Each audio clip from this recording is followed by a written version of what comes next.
Welcome to Ilagan Whiteboard Friday, where we look at complex legal and compliance issues in a simple to do ways. This series is brought to you by Ilagan, your partner and provider of end-to-end business services. Hello and welcome to Ilagan Whiteboard Fridays, where we look at various tax and compliance related issues in a user-friendly fashion. So today we will look at if you are trying to list your company at BSE SME. BSE SME is a platform launched by Bombay Stock Exchange to facilitate trading into small and medium enterprise stocks. So we have already looked at the government of India has recently launched the SME exchange, where people, the smaller companies can go and list their securities. Recently in the budget announcement, it even waived off the requirement of going public. So you can do a private placement with a large group of investors and then go for an SME exchange. So BSE SME, there are two primary exchanges which is currently operational. One is operated by National Stock Exchange and the second one is BSE. So one of the eligibility criteria is that your net worth should be more than 10 million rupees. That is 1 crore. So net worth is essentially your assets minus liabilities is your net worth. Net tangible assets should also be more than 1 crore. That is not just your IP. Any other intangible assets that you have, say software or any other IP that you have created, will not be counted. So you should have a tangible asset of more than 10 million. The company should be operational for 3 or more years. So 3 years, again, it's the full 3 years. It should not be like 2.5 or 2 year, 8 month kind of thing. So you should have a complete 3-year track record, 3-year and 3-year profit history as well at BSE, and the distributable profit history of 2 years is important. So the company should have been distributing profits to its various shareholders for the last 2 years. In case if you are not distributing profit, then your net worth and net worth requirement goes up to 3 crore. And also any extraordinary income. What an extraordinary income means is something which is not from your regular course of business. So those income is not counted for making it a distributable profit. So to calculate distributable profit, they would be looking at only on your distributable profit. They would be looking only at your regular course of business, whatever income, what business you are in, from that business, whatever you derive. So this is a very important point. And then BSE has also mandated that the securities should be traded into demat form. So no physical trading would happen, and there are 2 depositories which currently operates. One is NSTL and second is CDSL.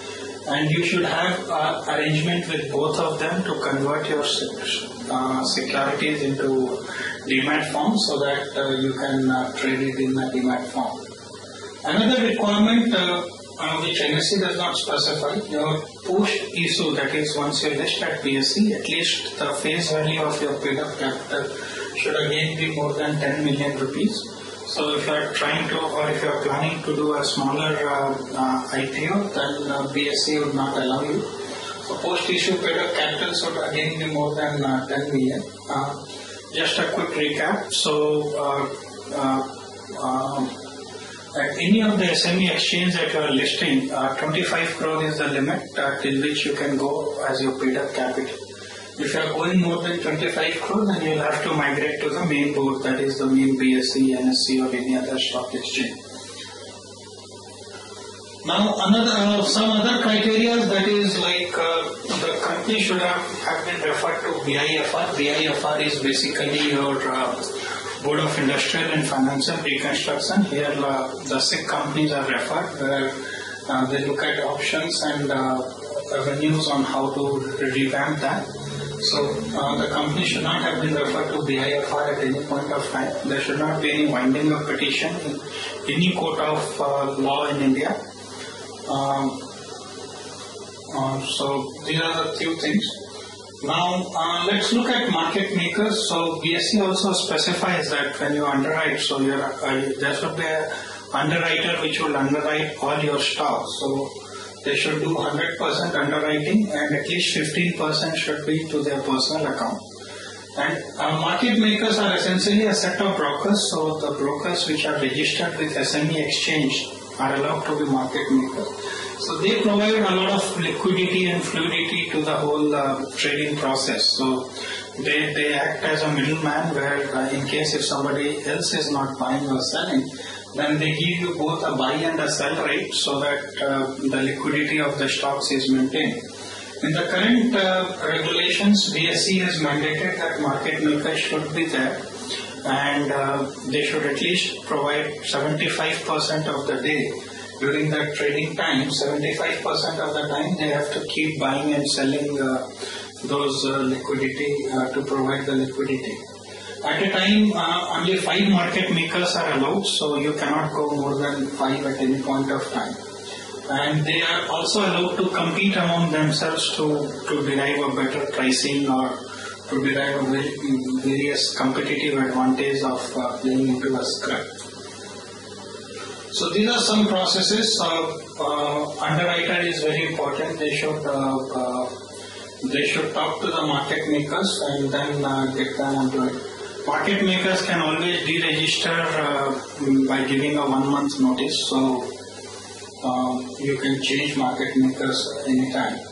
Another restriction that SME Exchange brings is it is not for the retail investor. So anytime the trading has to be for 1 lakh and above. 1 lakh is the minimum tradable lot which is currently defined. Now what happens when we go IPO, there could have been a lot of ESOPs and other people holding different levels of stock which could be under 1 lakh. So they are allowed to sell to the market makers in a single lot. Again, they cannot sell part of their holdings. So if they want to exit, they need to exit completely and give their complete lot to the market maker. Third thing is during the market making process, and this is like 3 years is the mandatory period for market making in NISC. During the market making process, the promoter's equity cannot be offered for sale. So none of the circumstances you can actually offer. If you are a promoter, then you cannot offer your stocks for sale into the market. So these are some of the eligibility criteria at BSE. Now the listing process consists of more or less a similar requirement, like you need to file for a DHRP, which is DRHP, which is like draft red herring prospectus. You need to give your memorandum, articles, all the declarations, disclosures, financials, audited financials for last 3-4 years, details about the promoters. So these are some documents that you would need. It's always recommended to take help of an expert if you have decided to go ahead so that they can do the due diligence, prepare all the documents and then take it forward. Now another important criteria is promoters attend a very detailed interview with something called Listing Advisory Board. So BSE, before allowing anybody to list, they actually go through a very detailed round of interview with all the promoters. And they look at various background of the promoters, their history, their financials, their other engagements, what all companies they are involved into, any related party transaction, all those things, their qualification, before they can actually recommend whether they would allow you to list on the BSE SME Exchange or not. So that's it on this. If you are ready to hit the IPO, then please go ahead, talk to experts, and if you meet all these criteria, then yes, why not? It certainly offers you a lot of advantages like raising money from a wider set of pool and also get very good media attention, transparent pricing, transparent processes to be in place.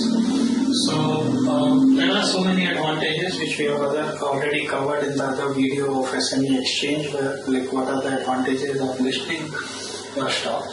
So that's it on E-Lagan Whiteboard Friday. Thanks for attending this, and please feel free to drop us an email at support@elagan.com or check out our knowledge base at elagan.kb. Thank you.